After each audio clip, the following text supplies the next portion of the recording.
Bueno, estamos de regreso, muy interesante la conversación que tengo el día de hoy. Estamos hablando porque, bueno, es una especie de reconocimiento de lo que ha hecho el partido político que está en el actual gobierno. Reconocimiento, pero también críticas.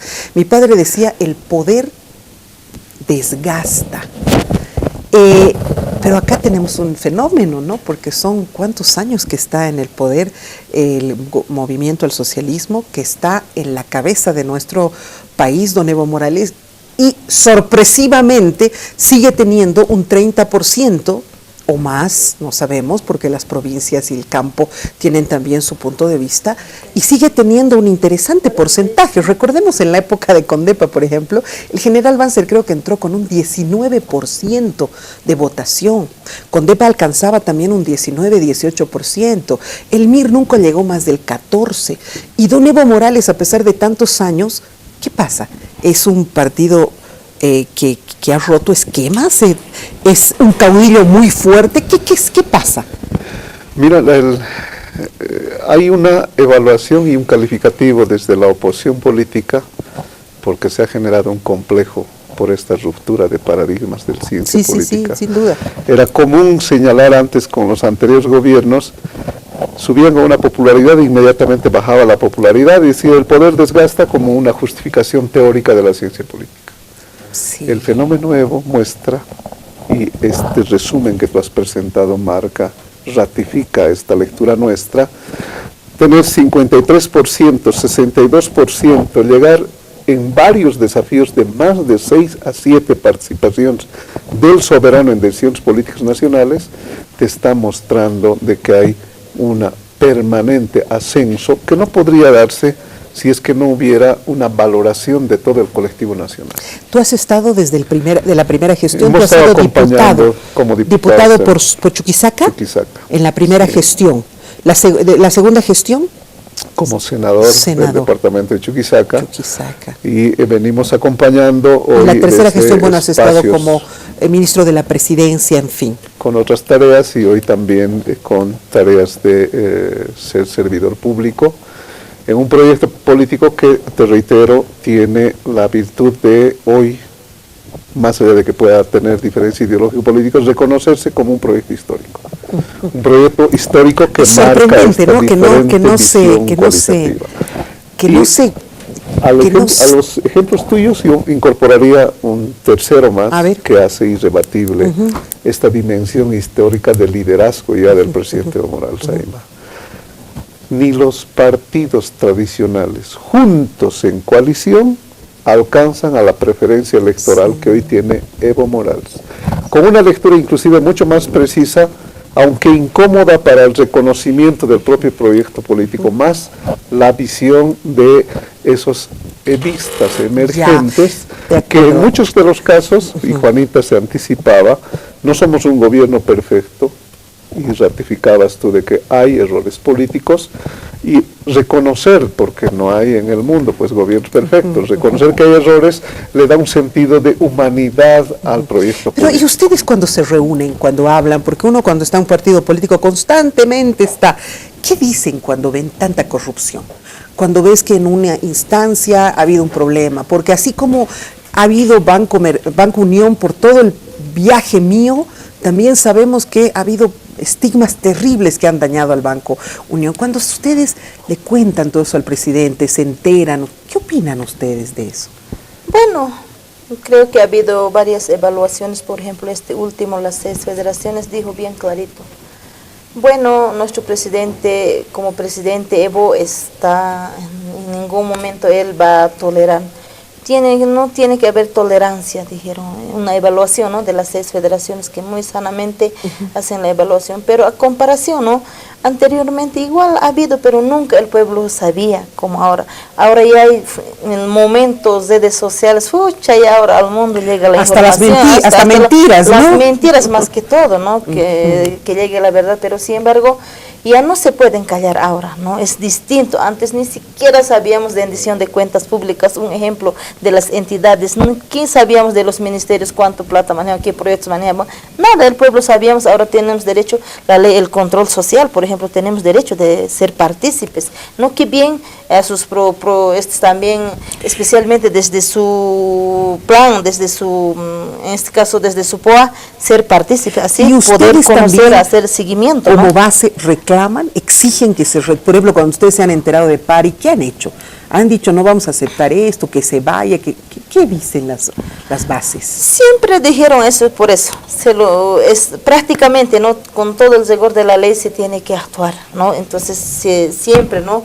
Para eso nadie se tapa, por eso tenemos cuantos alcaldes, incluso del instrumento político, lastimosamente algunos son dirigentes prácticamente, no somos profesionales, de repente algunos de sus profesionales lo hacen equivocar, pero ¿qué va a hacer? Lamentablemente tiene que nomás aplicarse la ley, porque la ley Marcelo Quiroga Santa Cruz está ahí, entonces se tiene que nomás aplicar. Por ejemplo, hemos visto lo del fondo indígena, ¿no es cierto? Que encima ha involucrado a mujeres, porque nosotras que protegemos y todo aquello, habrá hecho quedar a ustedes también mal. Sí, prácticamente, hermana, pasé ese momento difícil, pero al final de cuentas, el que nada hace nada teme, ¿no? Por mis bases, porque mis bases conocían perfectamente. Si mis bases no hubieran conocido el proyecto, peor todavía, más me sacaban por la ventana, porque es así, no toleran, peor todavía las mujeres, somos más delicadas, seguramente nos consta las mujeres, por lo tanto, pero al final de cuentas ha habido también, tal vez, no nos han orientado en su debido momento algunos profesionales que acompañaban en ese tiempo, bueno, lastimosamente, pero al final de cuentas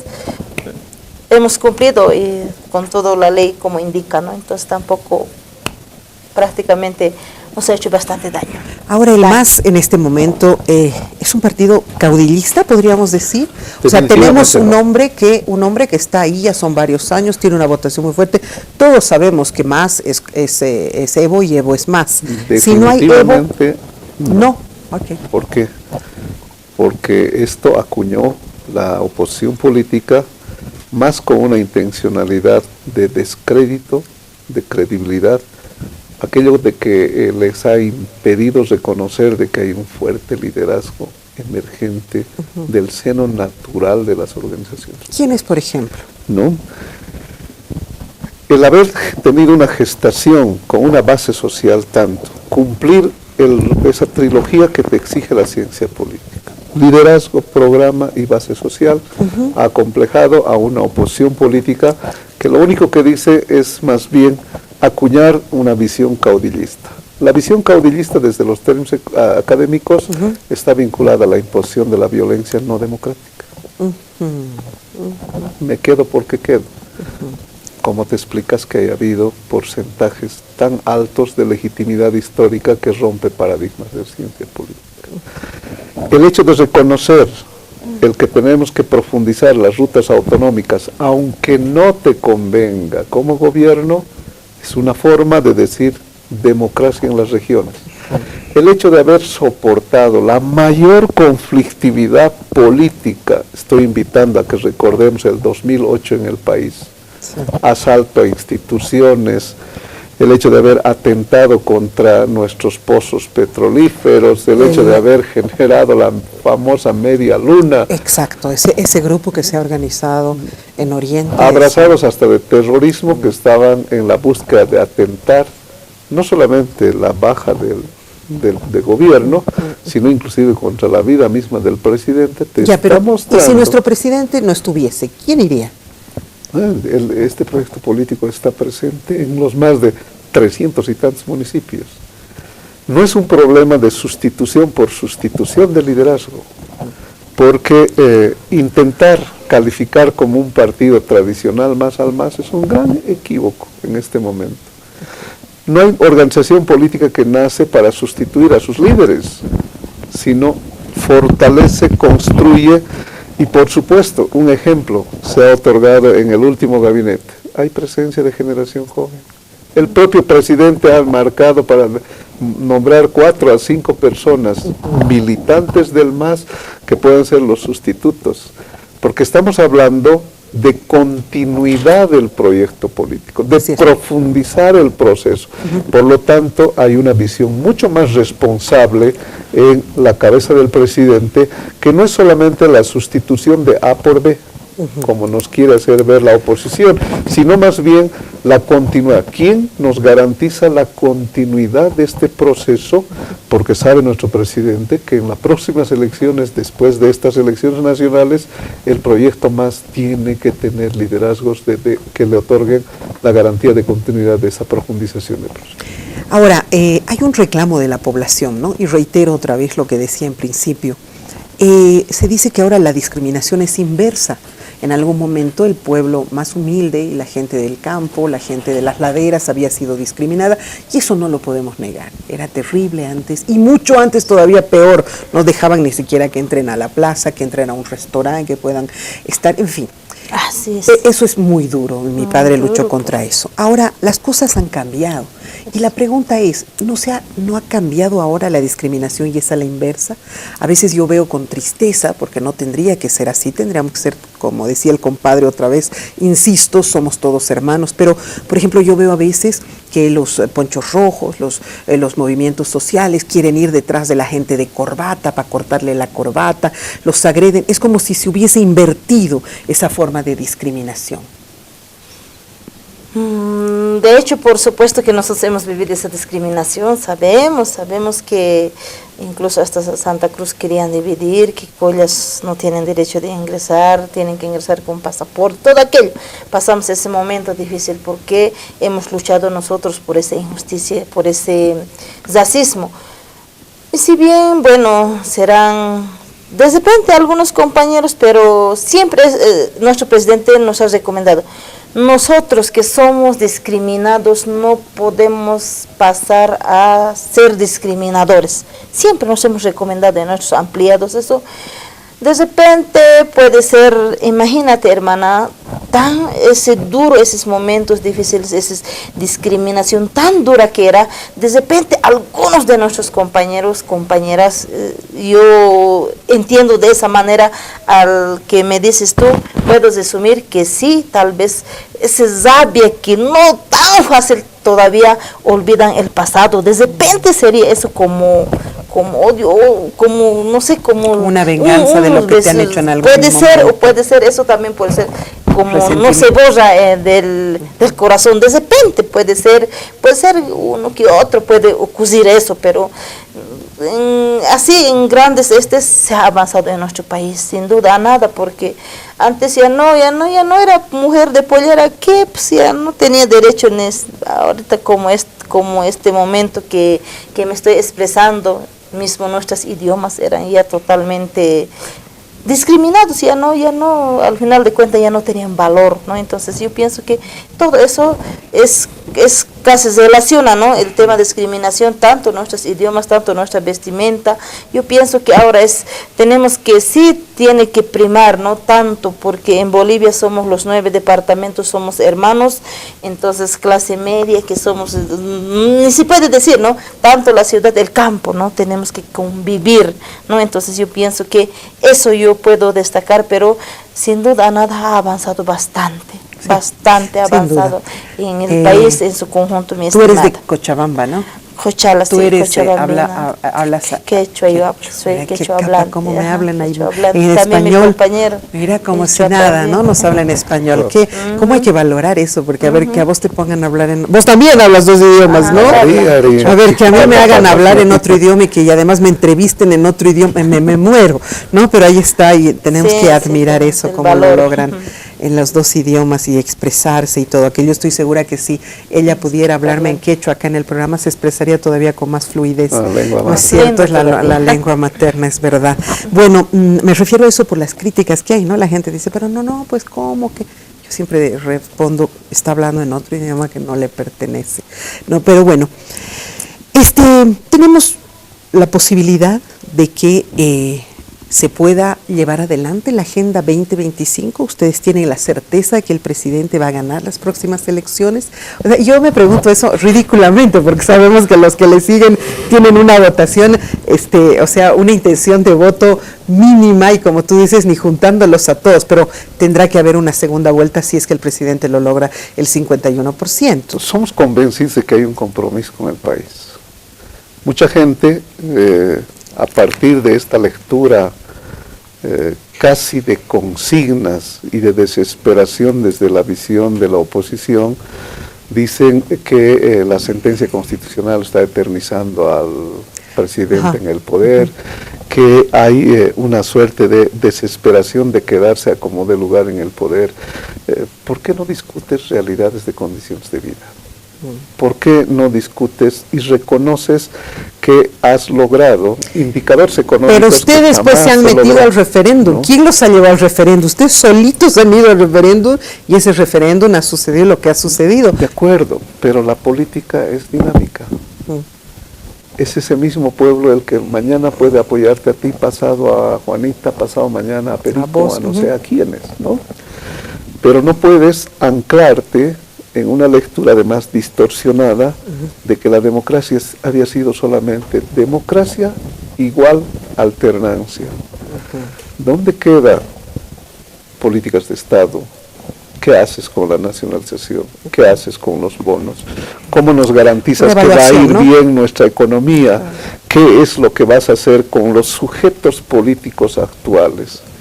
Y la pregunta de la propia oposición, aquello que ellos discursivamente reclaman de que tengamos nuevos liderazgos, ¿por qué no te ofertan nuevos liderazgos? ¿Por qué no te ofertan nuevos líderes?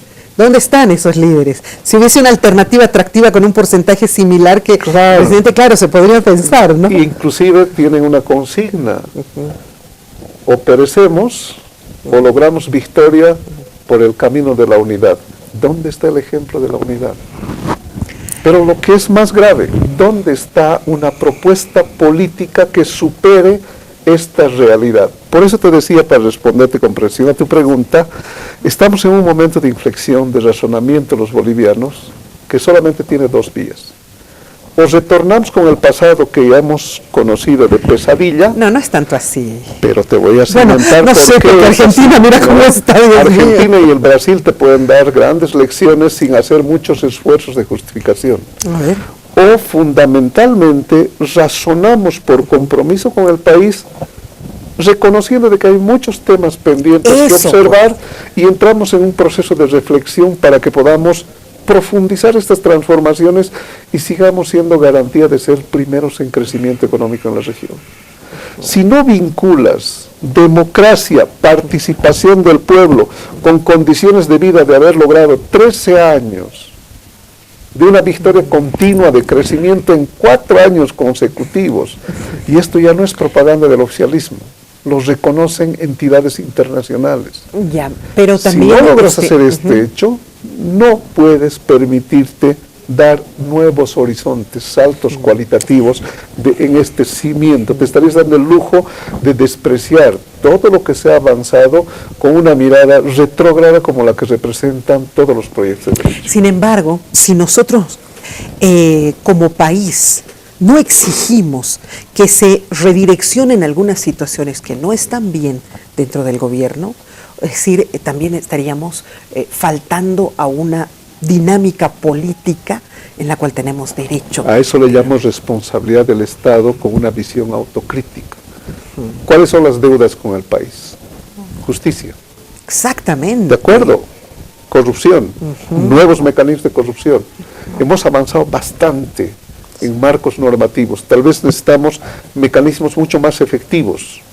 Y no es problema no es solamente problema del país, ni es problema de América Latina, es problema del mundo. No, seguro. ¿No? Claro que han habido mejores intentos de hacerlo, pero no ha funcionado. El hecho de que tengas que incorporar a esa emergencia generacional, estoy hablando de nueva generación política, de bolivianas y de bolivianos, producto ya del proceso.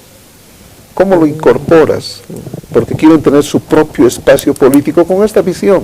con esta lectura, la que tú estás haciendo, modernización del Estado, salto a la tecnología, salto al conocimiento. Necesitamos producir, el campo está quedando abandonado, necesitamos fortalecer las empresas, necesitamos volver a consumir productos nuestros, que yo coma mandarina de los yungas y no del Perú. O sea, todavía falta mucho. A eso le llamamos profundizar este proceso de cambio. Okay.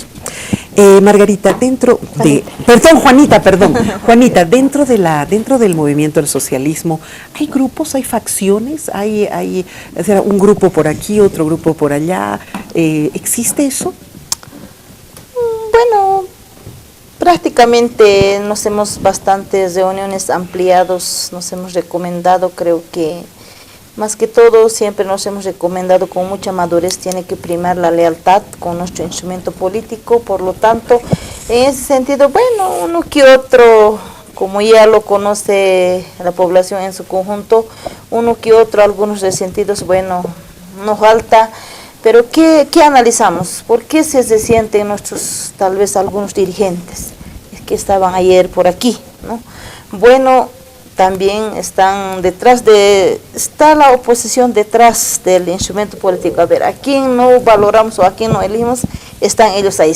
Por lo tanto, de repente con eso lo hacen equivocarlo, utilizan en otras palabras, ¿no? Entonces, eso vemos, ¿no? Con algunos que nuestros compañeros que en su momento también aportaron, nosotros se conocemos prácticamente, pero hoy como organización, como instrumento político, por ahora no tenemos ningún problema porque los 9 departamentos que recientemente nomás hemos llevado el ampliado nacional del instrumento político en Cochabamba, unidos los 9 departamentos. Sí, estamos bien unificados, entonces, así que no hay esa fracción por ahora. Sí, algunos también a ver, también algunos... Toca el silbato y todito se cuadra, ¿no es cierto? Ajá. Pero yo digo, ahí adentro mismo, sabemos que hay grupos, que hay tendencias, digamos así, no voy a decir nombres, sí, pero sabemos que hay un grupo que está manejando algo, otro grupo que está, y que hay confrontación inclusive interna dentro de esos grupos. ¿Qué opinas? ¿Es así? Eso es saludable. Okay. Eso es saludable y eso refleja el tamaño de una organización política. Porque si me hablas en los partidos residuales donde un salón de fiestas se ha reducido, se han reunido todos, por lo tanto no va a haber muchas divergencias. En cambio, en un proyecto nacional que tiene inclusive en sus propios sectores intereses contradictorios que las podemos lidiar, para dar solamente un ejemplo, cooperativistas asalariados con cooperativistas no asalariados. Así es. Pero forman parte de la propia base social. Entonces, productores de coca de Cochabamba y productores de coca de... Y podemos encontrar múltiples ejemplos, pero ahí tienes respuesta a tu pregunta. El liderazgo principal es factor de unidad.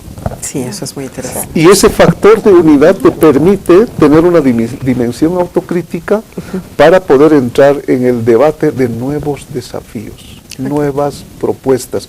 La construcción discursiva, porque los desafíos del 2005 fueron ya superados, hoy esta actual realidad te está obligando a tener que debatir Agenda 2025, una mirada de construcción discursiva, la incorporación de nueva generación de bolivianos que te decía que es producto ya de este proceso, el haber sacado de la extrema pobreza más de 2,5 millones y el haber crecido este estamento de clase media te está otorgando nuevos desafíos que en corto plazo vas a tener que encararlos desde la visión de este proyecto político histórico más. Ahí me quedo, mi estimado. Muchísimas gracias por haber estado en el programa. Ti, Verónica, como siempre, un gusto.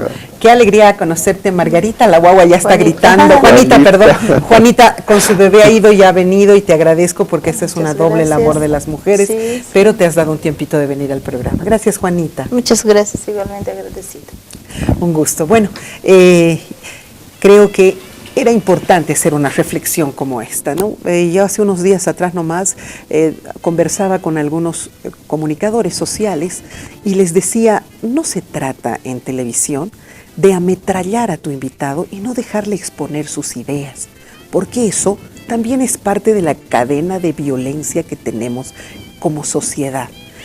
Yo he sido política y yo sé que no puedes ni terminar de expresar lo que quieres decir ni tus proyectos cuando te amedrentan, te cortan, te amenazan, te agreden.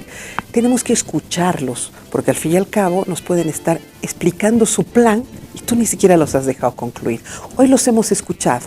En otras ocasiones tendremos seguramente debates acá donde estará un grupo y otro y hablarán y los escucharemos también con tranquilidad y serenidad para ver si realmente es atractivo o no lo que ellos nos ofrecen. Hoy, dentro de lo que es esta comunicación, que no es confrontativa, sino por el contrario, propositiva, hemos escuchado qué más propone el MAS si es que va a continuar siendo gobierno. Un abrazo, hasta el día de mañana.